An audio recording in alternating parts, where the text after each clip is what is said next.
Bonjour à tous. Il y a quelques semaines, nous avons lancé Guinée Connect, une application qui permet aux porte-parole du gouvernement, aux membres du gouvernement, au président de la République de répondre directement aux questions des citoyens.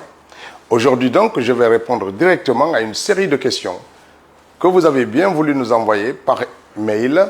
Ce nouveau format a un objectif simple, créer un lien direct entre vous, les membres du gouvernement, le président de la République, en apportant des réponses claires et accessibles sur des sujets qui vous concernent au quotidien. Merci pour votre mobilisation et pour toutes ces questions reçues.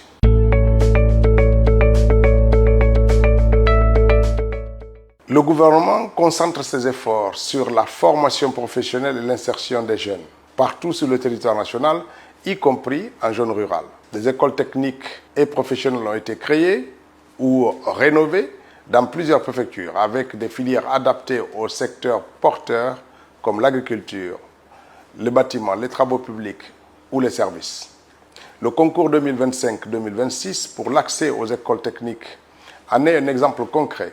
Il permet à des centaines de jeunes issus des zones rurales d'acquérir des compétences directement utiles sur place.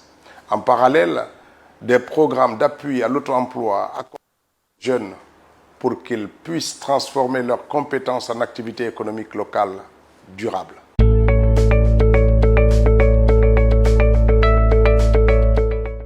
Plutôt qu'une réforme globale, le gouvernement avance par étapes pour adapter le système éducatif aux réalités du marché. La priorité est donnée à l'enseignement technique et professionnel avec la modernisation des programmes, des équipements et des infrastructures.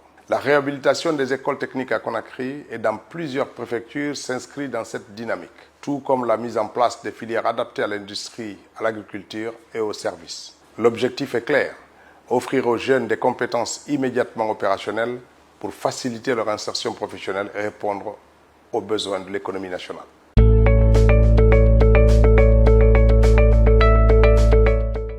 Améliorer l'accès aux soins en milieu rural est une priorité. Le gouvernement renforce les centres de santé périphériques, équipe les structures existantes et déploie des équipes mobiles pour atteindre les populations isolées. Des campagnes de vaccination et de prévention ont récemment eu lieu dans les préfectures de Kouroussa et Sigiri, avec l'appui des partenaires internationaux. Ces actions visent à rapprocher les services de santé des populations, à former le personnel local et à garantir la disponibilité des médicaments essentiels, dans le cadre d'une progression vers une couverture sanitaire universelle.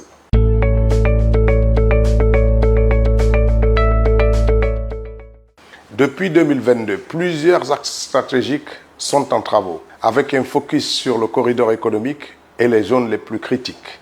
La réhabilitation de la route Kankan-Sigiri a permis de désenclaver des zones longtemps isolées, facilitant la circulation des personnes et des produits.